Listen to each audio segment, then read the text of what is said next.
Ukuze understand le story ngizocela ukuthi ubuke episode 1 ilinki description box. Endleleni bengi-curious, ngidiniwe, ngifuqelene.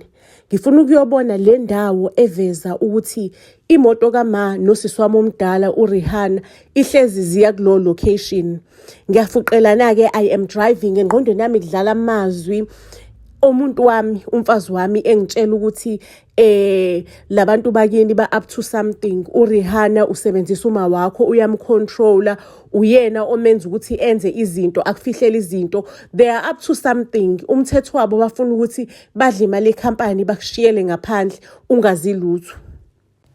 Ngipake buqamamana ke nale building le ilocation engikhomba kuyona. Hayike ngithi ngiyapopola kwenzakalani lapha? Mengithi ngiyabona phakathi ngiyabona kunabantu abathungayo kuneyimpahla kubhizi kuyaphithizela nanguma ngiyambona naye la ipopolweni ngiyambona nosisi wami umdala uRihanna.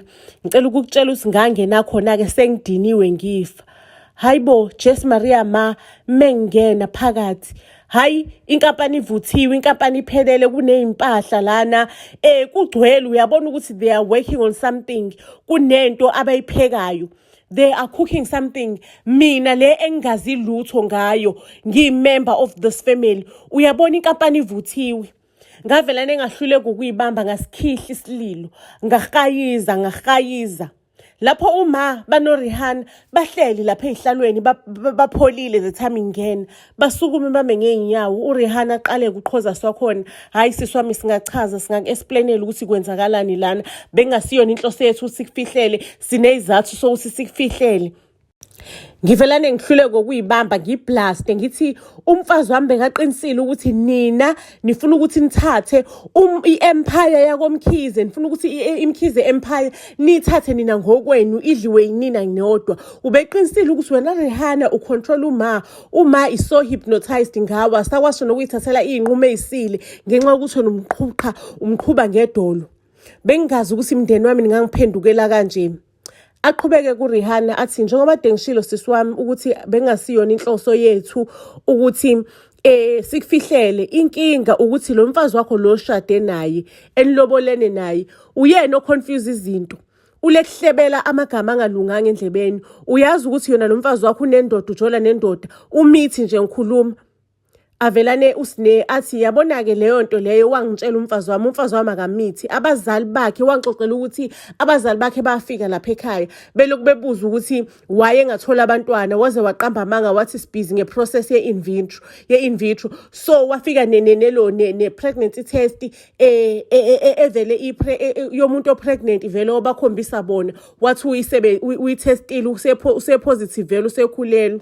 Aphendula uRihanna athi wayiphuma ngabe ngihambile ngayokwenza i-test, i-DNA test ukuthi ngithole ukuthi ubani osebenzise leya lontunjana leya pregnancy test. Kwaphuma imatch yaphuma nomfazi wakho, kwangaphuma umchamo womunye umuntu mangabe kuwukuthi umfazi wakho beqinisile.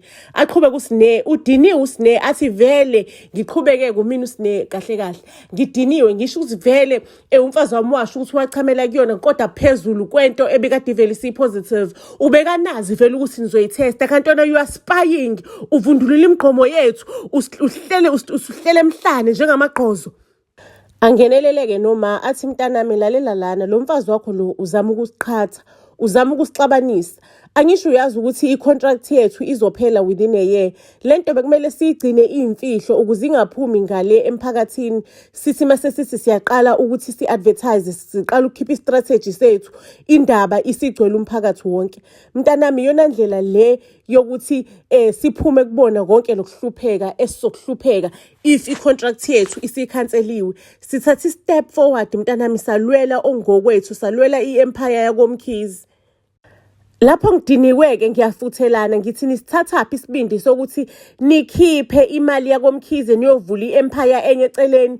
Mina ngishareholder ngingavumelananga nako konke lento eniyenzile, ifraud lento eniyenzayo. Ayikho emthethweni ukuthi ningathatha imali niyithathele ngokwenu. Hayi ngiqhishazele ngihambe mfana ngigoduke ngibuyele endlini. Mengifika endlini ngifika vele ngidiniwe ngihambisa okwezombi ukudinwa. Ngiyafica umuntu wami lapho urelaxile, like she's sipping cocktails, urelaxile vele nje kumnandi. Uyambona ukuthi khona into ayihlanganisayo, khona into ayicabangayo engqondweni kuhlangahlangene.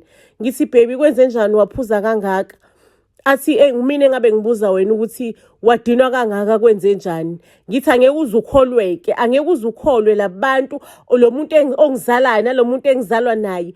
Ngenzele lento ade ungithanga ngiyenze ukuthi ngihambe ngiyo-check i-track, ngahamba ngayo-check i-track, ngabalandela ngifuna ukuthola ukuthi bakuphi. Mengithola labantu bavule inkampani entsha baney'mpahla zigcwele ziredi ukuthengiswa ngaphandle kokwazi kwami, ngaphandle kokwaziswa, ngaphandle kwemvume yami njenge-shareholder. Ufikile umuntu wami asukume ey'hlalweni athi Sine wenzeni? Uphuma kuphi? Ngaphandle kokungitshela mina, angisho mina umuntu oqhamuke necebo le-tracker ukuthathe lapho ukuthi wena uhambe labantu yoba-conference on your own because bekumele sibe neqhinga sazi ukuthi senza kanjani. Yo, nami-ke ngivelane ngingakwazi ukuyibamba ngithi mina ngikhathele yini niyangicontrola ningibamba nge-remote control mengasiyona umndeni wami uwe ngala wena usuzongitshela ukuthi kumele ngireact-e kanjani. Angani umndeni wami lo lakho ongenzela izinto ongihamba ngemuva wena ungena kuphi? Why nithanda ukungicontrola nangicontrola left right and center? Yo, kwaba ngiyithelile-ke kufikile. Ufikile wangitshela ezami, wangitshela ezabhoqo wathi wena weak. In fact, kahle kahle le plan yami usuyimoshe yonke. Le plan yami kahle kahle usuyimoshe yonke kodwa lalela lana-ke. Umbuso wakini ngiyabuya ngizowuthatha wonke. Uyayibona le Mkhize Empire ngiyabuya ngizoyithatha. Waqeda wathatha imithwalo yakhe ufikile wahamba. Yo, ngasala inhliziyo yami inqenqetha ngizobuhlungu ukuthi sonke lesikhathi abantu badlala ngami, sho ukuthi lo mfazi wami lo ubekadlala ngami ekhuluma kambi ifamily yami, kanti ifamily yami iyambona umina kuphela isilimo esingaboni ukuthi kwenzakalani. Kahle kahle yini ngami? Yo, ngangikhala isililo ngisho nasembhedeni ngikhala isililo ukuthi kahle kahle yini mina ngabe umampara kangaka? Ngabe isilima kangaka kwenzakalani ngami? Kodwa enhlizweni yami ngayitshela ukuthi ngikhathele ukuba isiyoyoyo. Ngavuka ekuseni nje ngageza kahle ngaba muhle ngabopha uphondo ngafaka i-styling gel ngadla i-breakfast ne-family. Engathi alukho olokwenzekalile. Umndeni usuyangibuza ukuthi kahle kahle le ndaba zokuthi wena nomfazi wakho ngixabene wahamba naxoshana uyithatha kanjani? Ngibatshela ukuthi ngikhathele mina ukwenziwa isilima futhi angeke ngihlale phansi ngikhale ngihayize. Ngizovuka ngiyithathe ngiyolwela ngokwami ngisebenzisane ngibambisane nani la kwimkhize Empire.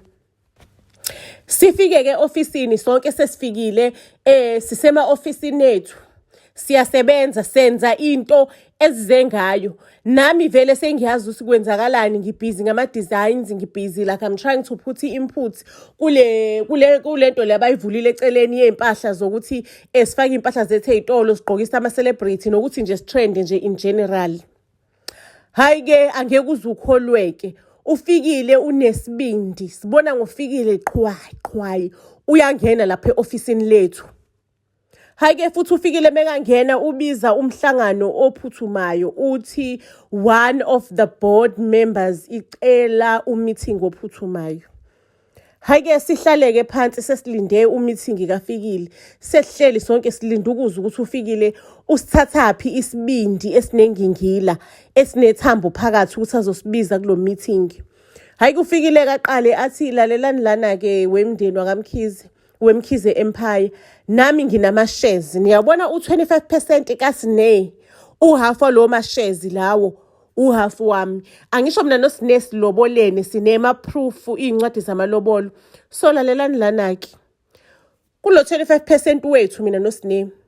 Ngifuna ukwazi ukuthi nisithathaphi imvume, nisithathaphi isibindi sokuthi without i-approval yethu nihambe nithathe imali niyoqala ibhizinisi eceleni.